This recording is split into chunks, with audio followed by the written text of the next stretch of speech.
Hey, welcome back to 5 and 25. This is episode number 15. We are in Mark chapter 14. Now, when we left off, Jesus was talking to his disciples. It was the night before he was going to be betrayed and crucified, and he was telling them how to be fruitful. In Mark 14, we continue that story. It is happening at the Last Supper. If you've ever been in Harrisburg Christian Church, on your way out, look up, and this picture's here. It's not as expensive as the Leonardo da Vinci picture of the Last Supper, but it projects the scene of Jesus having this last meal. Now, at our church, we usually practice communion almost on a weekly basis for the most part, and Jesus here is referring to the bread and the wine as being his body and his blood. And so that's where the practice of communion comes from. It comes from this meal. Now, it's also the Passover. If you remember back in episode 4, the Passover was pretty significant,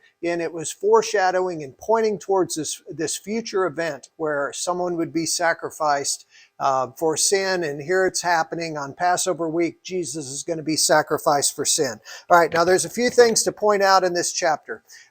One, note how he knows. This is a pretty long chapter. There's 72 verses, but try to find how many times it shows his omniscience or his all-knowing. Again, this is one of the ways that we know Jesus was God, is he knew some things that only God would know. So, like he knew about his burial. He knew about his death that was coming.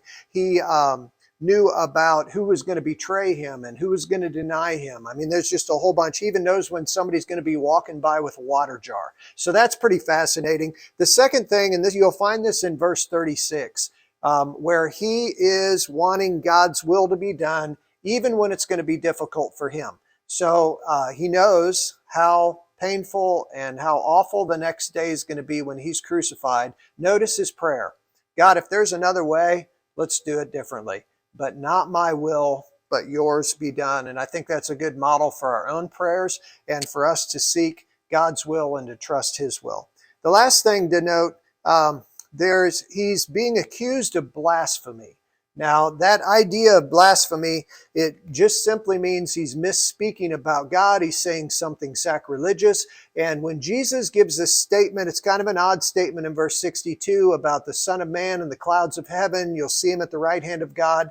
He's basically saying, I existed back in the Old Testament. And he's referring to himself as a deity or as God or as this person the Old Testament was referring to. And the religious leaders consider that blasphemy, and they are actually, ironically, they're the ones that are going to crucify Jesus. And so next episode, we're going to see the crucifixion take place. The mood is very somber at the end of this chapter. Peter is weeping, and you'll note that, but I also want us, I won't spoil it, but let's keep our eyes open for what happens to Peter in future episodes because it'll be encouraging to us. All right, I'll see you next episode. Thank you.